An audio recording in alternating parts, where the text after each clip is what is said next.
நீ வேற யாரையோ பார்த்துட்டு தப்பா புரிஞ்சிட்டு இருக்கன்னு நினைக்கிறேன். இல்ல அண்ணி, குருக்கள் அவங்க 2 பேரோட பேரையும் ரொம்ப தெளிவா சொல்லிட்டு போறாரு. சூழ்நிலையாலதான் அந்த கல்யாணமே நடக்காம மிஸ் ஆயிடுச்சான். இல்லனா ஐயோ, என்னால அது நினைச்சு கூட பார்க்க முடியல.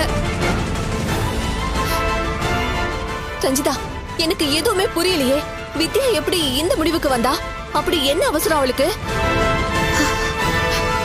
அதான் எனக்கும் புரியல அண்ணி. அவங்க 2 பேரும் பழகிட்டு இருக்காங்கன்னு எனக்கு தெரியும். ஆனா இந்த அளவுக்கு போவாங்கன்னு நான் கொஞ்சம் கூட எதிர்பார்க்கல அண்ணி. வித்யா, நீ இன்னொரு விஷயத்த கூட இல்ல சுதா கடத்திருப்பு விழாவை அவங்கதான் கெடுத்தாங்கன்னு சொல்ல வேண்டாம். யாராலையும் அதை தாங்க முடியாது. ரஞ்சிதா, வேற எதையோ சொல்ல வந்து நிறுத்திட்டியே. வித்யா இன்னும் என்னென்ன வேலை எல்லாம் செஞ்சிருக்கா சொல்லு. ஐயோ, அத பத்தியெல்லாம் நம்ம அப்புறமா பேசிக்கலாம். முதல்ல இந்த விஷயத்த நம்ம அருண் கிட்ட சொல்லணும். சரி, நான் அப்போ இப்படியே ஆபீஸ் கிளம்புறேன். நீங்க கொஞ்சம் வீட்டுக்கு போயிடுறீங்களா? சரி ரஞ்சிதா. அப்புறம் வீட்ல யார்கிட்டயும் இத பத்தி பேசிக்க வேண்டாம். நான் முதல்ல அருண் கிட்ட பேசுறேன். அப்புறம் என்ன செய்வோம்னு முடிவு பண்ணுவோம். அது வரைக்கும் யாருக்கும் எதுவும் தெரிய வேண்டாம் அண்ணி. சரி ரஞ்சிதா, நீ அருண் கிட்ட பேசிட்டு எனக்கு போன் பண்ணு. பார்த்து பத்திரமா போயிட்டு வா. சரிங்க அண்ணி, பார்த்து.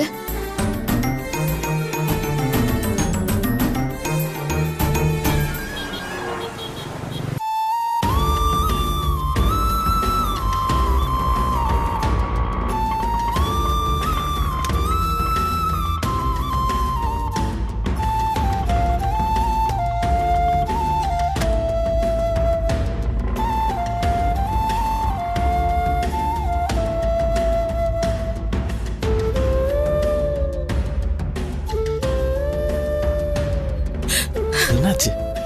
டேய் சுந்தர், எங்க 2 பேருக்கு ஒரு கார் புக் பண்ணு. என்னாச்சுக்கா? எதுக்கு அழுவுற? எதுக்கு கார் வேணும்னு சொல்லு. ஐயோ, கார் புக் பண்ணனா பண்ணேன்டா. ஏ சுதா, நீ போய் என் ட்ரெஸ்ஸையும் அப்பா ட்ரெஸ்ஸையும் ஒரு பேக்ல போட்டு எடுத்துட்டு வா. அவரை கூட்டிட்டு நான் எங்கேயாவது போறேன். அம்மா, அக்கா வீட்டுக்கு வந்ததும் பேசிக்கலாம். நீங்க கொஞ்சம் பொறுமையா இருங்கம்மா ப்ளீஸ். என்ன நடந்துச்சுன்னு தயவு செஞ்சு சொல்லுக்கா. பெருசுல இருந்து சிறுசு வரைக்கும் யாருமே என் பேச்ச கேட்க மாட்டேங்கிறாங்க. அப்புறம் ஏன் பெரியவன நான் இந்த வீட்டுல தண்டத்துக்கு இருக்கணும்? நாங்க எங்கேயாவது ஆசிரமத்துல போய் இருந்துக்கிறோம். உங்களை கேள்வி கேட்கறதுக்கு யாரும் இருக்க மாட்டாங்க. புத்தி சொல்றதுக்கு யாருமே இருக்க மாட்டாங்கப்பா. நீங்க எல்லாம் உங்க இஷ்டப்படி நிம்மதியா இருங்கப்பா. ஐயோம்மா, என்னாச்சு? அக்கா கேக்குறேன், சொல்லுக்கா. என்ன நடந்துச்சுன்னு இப்படி எல்லாம் பேசிட்டு இருக்க? என்ன எதுவுமே கேட்காத.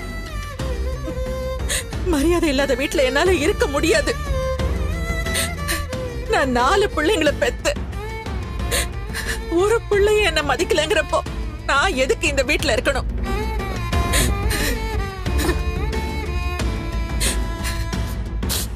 ஏ சுதா, இப்ப நான் சொன்னதை செய்ய போறியா இல்ல நானே போய் எடுத்துக்கிட்டுமா? சுதா, என்ன நடந்துச்சு நீயாவது சொல்ல. ராமமூர்த்தி மாமா மூலமா வித்யாக்காவுக்கு ஒரு வரன் வந்துச்சுல்ல மாமா. நல்ல இடங்கிறதுனால மாப்பிள்ளை வீட்டுக்காரங்களை கோவில்ல கூப்பிட்டு வச்சு அம்மாவும் அண்ணனும் சம்பந்தம் பேசியிருக்காங்க.